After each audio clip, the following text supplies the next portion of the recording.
Hi, everyone. We're just gonna let people in. We're just gonna wait a minute or two, and then we're gonna start.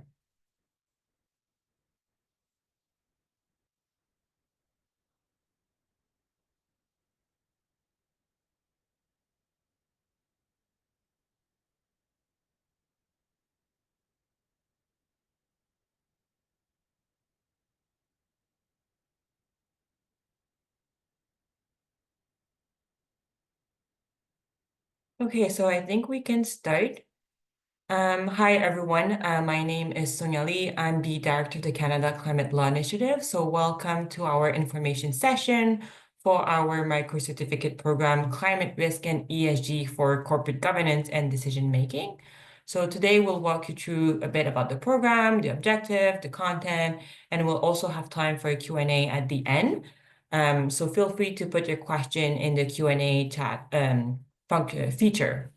So before we start and I introduce you to the instructor and course developer, I would like to acknowledge that I'm calling from Tiohtià:ke territory, also known as Montreal, and the Canada Climate Law Initiative, CCLI, is located on unceded Indigenous land from the Musqueam peoples. So without further ado, this will be the agenda: introduction, program highlights and expectation, learning objectives, curriculum overview, Q&A, and final remark. So I will let Allison introduce herself. You're on mute, Allison. Apologies for that. Thank you, Sonia Lee, and it's great to be able to be here and introduce you to the Canada Climate Law Initiative Climate Risk Micro Certificate Program.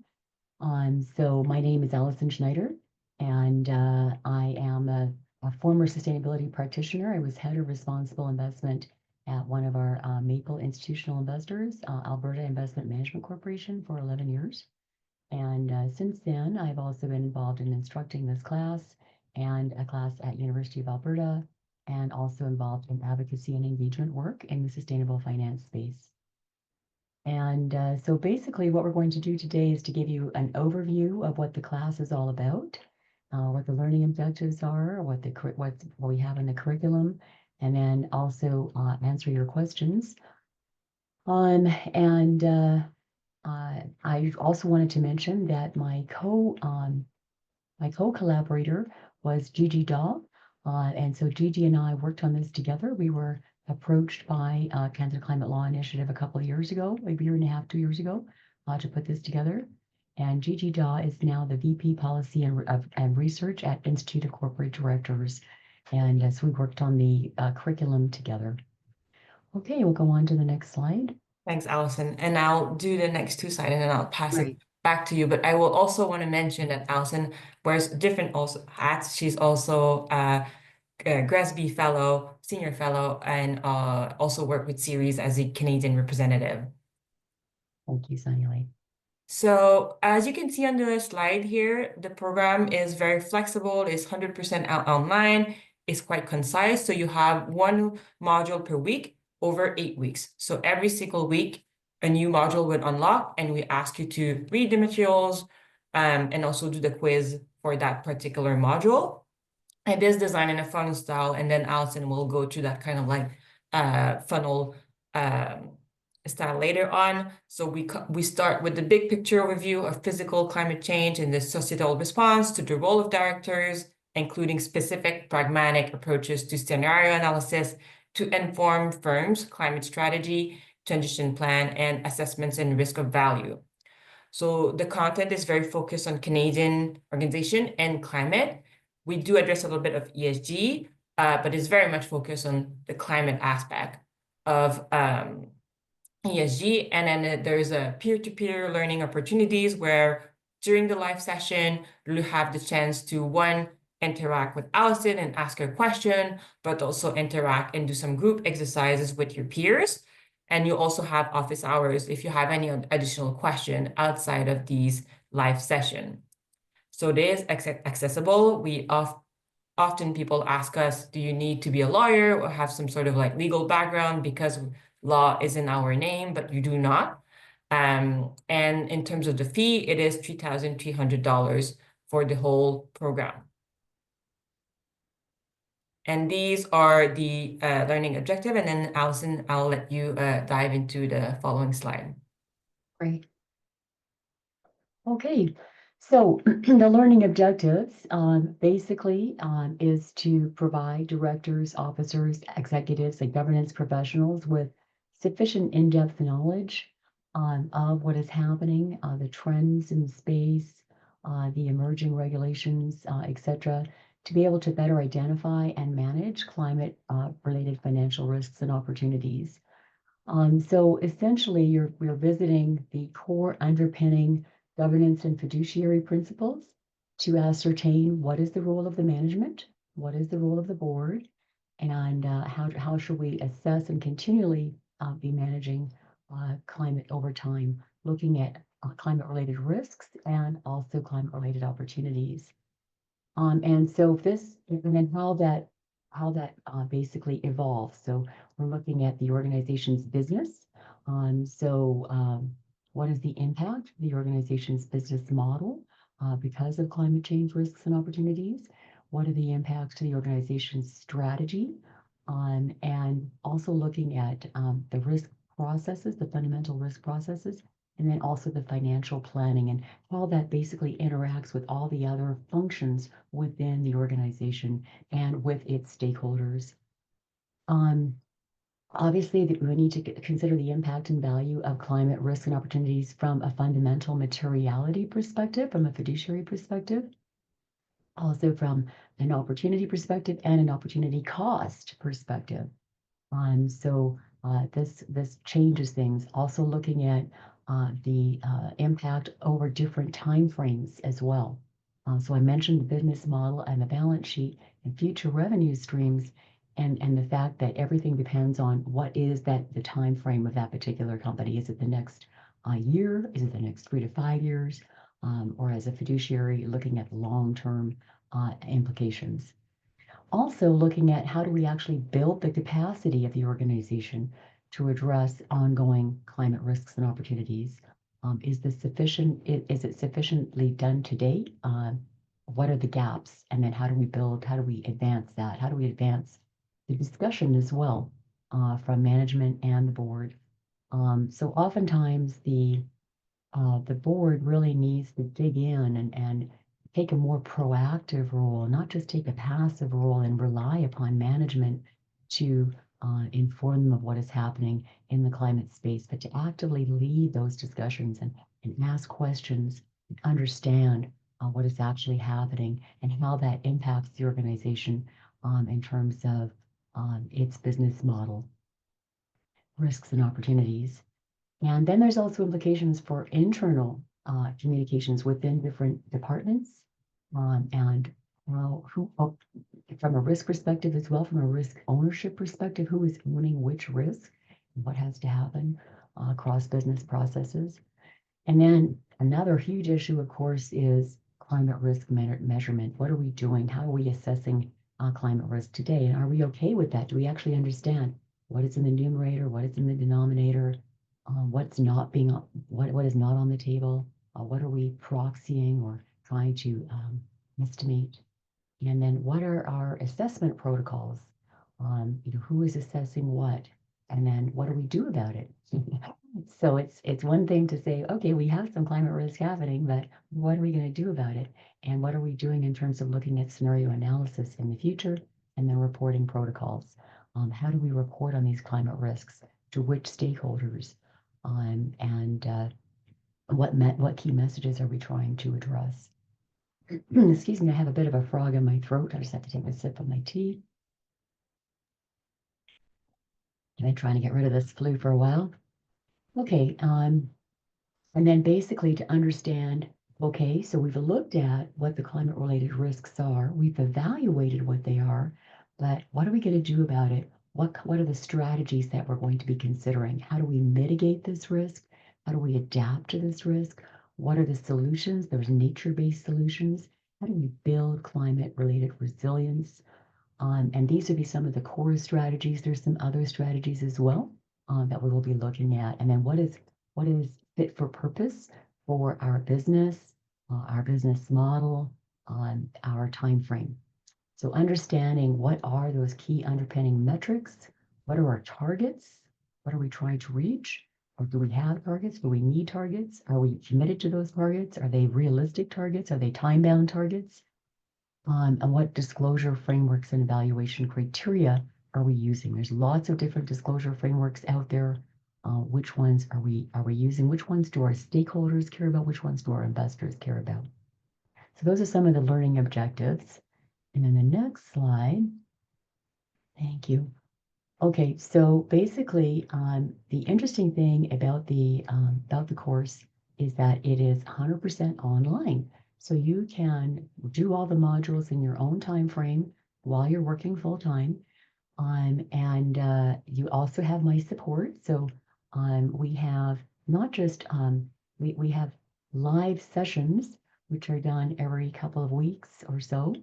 And they're either an hour and a half to 2 hours long. And in the live sessions, I'll cover some of the material that you have online, but it's not fully repetitive. It'll have examples.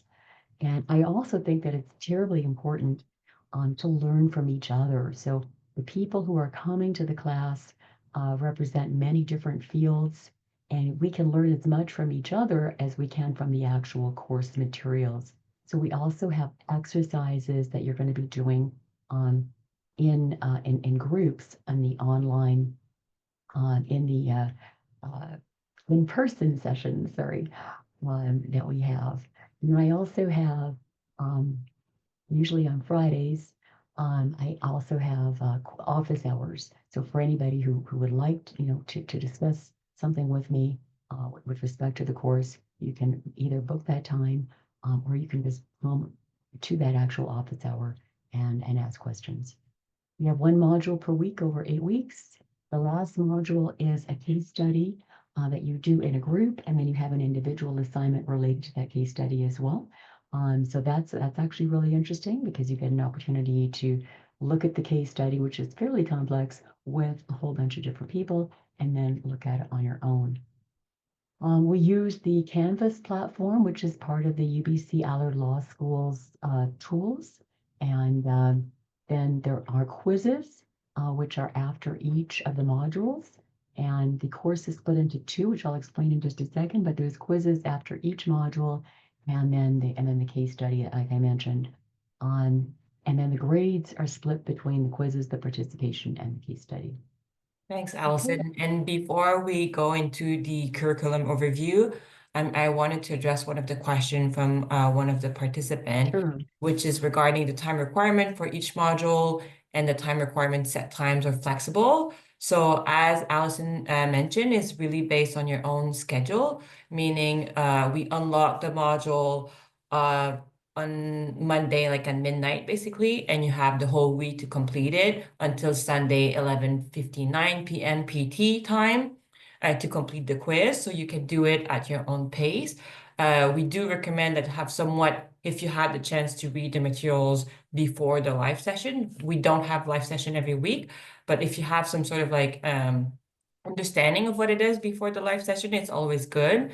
And we think like each module is between 5 to 7 hours. You'll see in each module we have some required mandatory readings and also optional. So it really depends on you if you do all these like optional reading. And within the course, you'll see there's a lot of hyperlink and additional things that you can just expand. So it's really up to you. But I think between 5 and 7 hours maximum per week, including the live session, it's pretty accurate in terms of the numbers of hours we expect you to spend in this program. So Al, going back to you. Thank you, Sonia Lee. And just to add on, you're welcome to put more hours in. So the reading list that we've come up with, I think is if I say so myself, I think it's pretty stellar. And it's always great to look back and see what those readings are. And internally, those of you who are sustainability leaders in your company may find it really useful to lean on some of those readings. So there's the required readings, the suggested readings. And then you've got your actual modules that you're going through, and your quizzes. So all together, it should be useful to you. Having said that, from a grades, purely a grades perspective, the areas that are being marked are what I just mentioned. So we won't know exactly what you've read or haven't read. Okay, so it's basically set into two courses.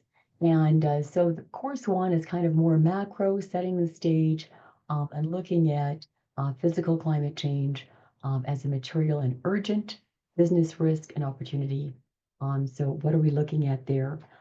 So looking really at the science behind climate change, and understanding, what how do physical climate risks manifest and what are their impacts?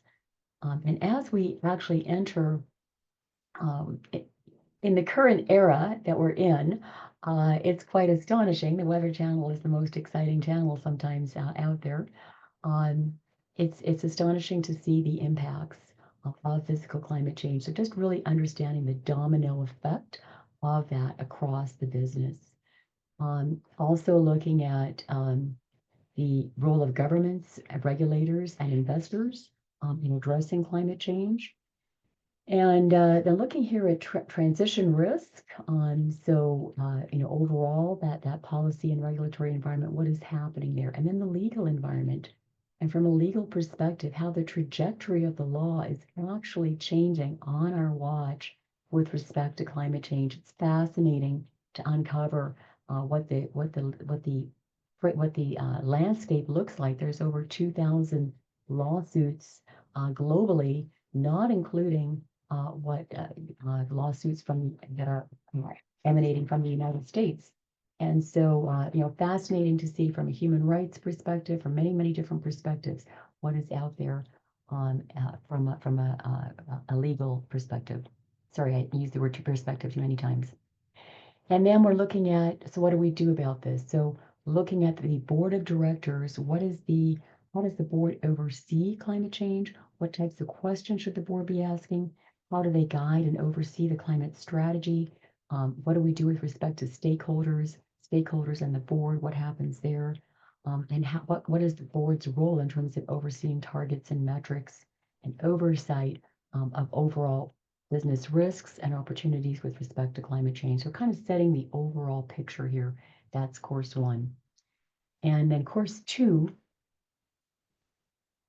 let me get the next slide, please. Thank you.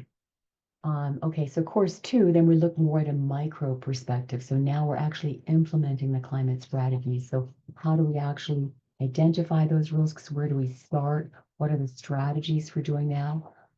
What is in the toolbox? And then for scenario analysis, what are we doing for scenario analysis? There's many different options and models to choose from. They're also constantly changing. You want to look at different time frames. And then what are the underpinning assumptions if you use a black box type climate scenario analysis? What are the different assumptions that you're assuming? Should you make up your own assumptions? Depending on the maturity of your organization, what could you do in-house? What do you need to do externally? And then how do you come up with what metrics are you looking at, your targets? How do you come up with those targets? And then how do you come up with your credible climate action plan? And over what time frame? So we actually have exercises to help us with that. And then in terms of ESG reporting and disclosure, what are we reporting? What framework are we using to inform our reporting? And then the actual case study at the end as well, which we've been using a case study using Total Energies, which has been very, very interesting, real world decarbonization type exercise and many different components to it. So this gives us some more sort of real world understanding of how to implement, how to take the theory that we introduced in course one and then implement it in course two. So that's the second course. And then the next slide. And then overall, what we're looking at is what we call the perpetual cycle of climate governance. So really, most of these questions regarding climate and how to manage climate all really start and come back to governance. And we basically use this framework throughout the course to understand how this works. So looking basically, at the underpinning governance of the organization, looking at the board structure, even the board composition, the board policies, the board protocols, its philosophy, whether or not it thinks it has a philosophy, it does have one with respect to climate change. And then how does that inform the risk protocols that the organization is taking? Is it actually connected? And how do we look at that across different business functions? And then how is that informing the overall strategy? And it's an iterative process, right? So, um, with respect to implementation, once the organization starts more um, proactively measuring climate risk, climate value at risk across the organization, then that has implications, right? That you have to evaluate and understand what are the implications to the business model in the short, medium, long term, and then how does that again then impact our governance risks and strategy going forward? So it's an iterative process. It's not necessarily sequential, as you see here, but it is definitely iterative. Now we'll also be looking at various different KPIs to address um, across the business functions with respect to climate. Okay, next slide, please. Thanks, Alison. I can do the next two slides, but Oh, so you good, can thank you. rest a bit with your throat. So you'll see it on this slide. The next two slide basically is just like a snapshot of like some climate governance leader that we interview. So in addition to having these live session with Alison, where you'll have the opportunity to exchange and like she has so much knowledge, gain knowledge from her and exchange with your peers. We also recorded several interviews throughout the course while you have access, and these interviews are not available to people outside the course. And currently we're recording also more interviews. So here you can see Dr. Janice Sarah, Barbara Van, who's the CEO of UPP, Stefan Tardif, who's the Managing Director of the Climate Risk Division at OSFI. But it's just a snapshot of the few interviews you'll have access throughout the course where their expertise fit every single module. And here you also have Dr. Barnali Chaudhuri, and she speaks on the intersection of corporate sustainability, human rights, and law. So it's very interesting. You have Dale Bujin, EVP of the Canadian Climate Institute, Sheila Coleman, VP Legal and Sustainability of Luden Gold, and we have more interviews as well. And in the next slide, I wanted to mention to people who are based and resident of BC, there is a grant right now that is available for you that can cover basically 100% of the expenses of our micro certificate. It is open to pretty much like every single British Columbian resident aged 19 years old or older, regardless of financial needs. So you don't need to meet a certain threshold. So we really encourage you to have a look at this hyperlink if you're a resident of BC, because this Stronger BC Future Skills Grants cover up to $3,500 in training. And the cost of our program is $3,300 in total. So if you have access to this, basically, you could cover the whole program with this. And then we just added here a few testimonial of like previous participant of our cohort. So this cohort will be the fourth cohort in winter 2025. We started in fall 2023, and every single time we work to improve the program based on the feedback of the student and also updating it. Alison and I spend a lot of time making sure that everything is accurate because this pace changes a lot. But you'll see at the screen, the VP, Head of Legal of Aviva Canada, who took that course. We have another lawyer who took it. We did say you don't need to have a legal background. These two examples all are lawyers, but we had people taking the course who were VP risk, some people chief legal officers, some people were corporate directors, trustees. So it's really, we have like a very wide range of sectors, expertise, and industry taking the course. And you can find these testimonial on our website. So hopefully it will give you a better sense of like what they gain from that particular program. So Just now to we go, add on, yes, go sorry, ahead. just to add on to what Sonia Lee is saying, I think that the opportunity to work in groups with these other professionals is really, really helpful because your perspective, whether you are a lawyer or in risk or a mid-level analyst or whatever, is going to be informed by what you know from your organization.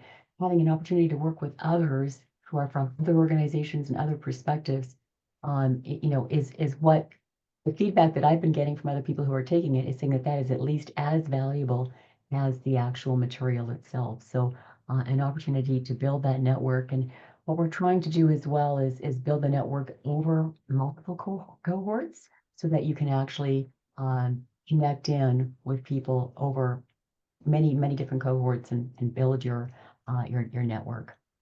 So very Allison. useful. So we'll go into question and answer. So I'll put this slide basically in the meantime. Great. We've received a few questions. So one of the first question is there funding for the program? I did mention the BC program for people who are resident of BC. We do have a discount code running at the moment, and for 10 to give you 10% off the program. There are some other kind of like professional development programs that may be available in your province. I know that Alberta is running a program, but you need to go to your employer, and it's slightly, don't want to say more complicated, but slightly different than the BC Future Grant Skills. But maybe it's worth taking a look at where you're living. And then I know that like we've had some participant using their own professional development funds. Some of their employer will cover it. And if multiple people from the same organization are taking the course, we also offer group discount. We offer discount to alumni of Allard Law and also to Indigenous people. There's also kind of a question regarding this on our website.